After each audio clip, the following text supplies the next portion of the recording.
ఇప్పుడు మనం లోలార్ కొండకొచ్చినాం. ఇదిగో మా బాబాజీ, ఇదిగో వీళ్ళంతా చూస్తూ ఉన్నారు.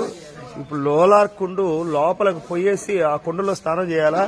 లక్ష్మీనారాయణ స్వామి 4 మెట్ల దిగంగానే ఇబ్బంది పడుతున్నారు. ఇప్పుడు దిగి ఎక్కాలా, చూద్దాం. ఓం నమ శివ. లోలార్ కుండులో ఓం లోలార్క్ ఆదిత్యాయ నమః. సూర్య దేవాలయాలు 12 సూర్య దేవాలయాలు ఉంటాయి. దేవాలయాలు చాలా ప్రసిద్ధమైనటువంటి సూర్య దేవాలయాలు, స్వతహాగా ఏర్పడినటువంటి సూర్య దేవాలయాలు.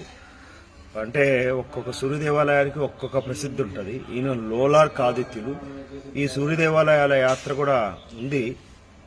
ఈ కుండు ఇంతకుముందు ఇక్కడి నుంచి గంగకి దారి ఉంది అని అంటారు. ఈ కుండులో ఇది బావి. ఈ బావిలో మునిగి స్నానం చేసి అప్పుడు లోలార్క్ ఆదిత్యుల్ని దర్శిస్తారు.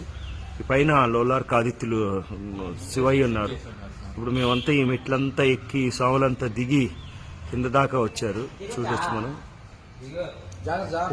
వద్దు అన్ని చాలు అంటే పాచిపెట్టుంటాయి స్వామి, తొందరపడద్దు.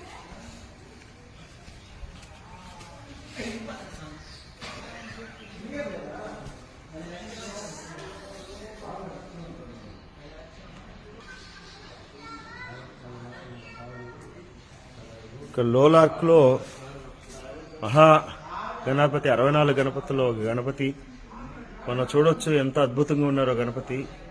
64 గణపతుల్లో ఆయన టోపీ ధరించి గణపతి రూపం ఆనందంగా ఉంది. కళ్ళు గుబియాలించే, కళ్ళు నిబ్బరపరిచేటువంటి రూపం, ఆయన రూపం ఆనందంగా ఉన్నారు. ఓం నమ శివాయ. ఓం గణపతి ఏ నమః. లోలార్క్ ఆదిత్యాయ నమః. లోలార్క్ ఆదిత్యులు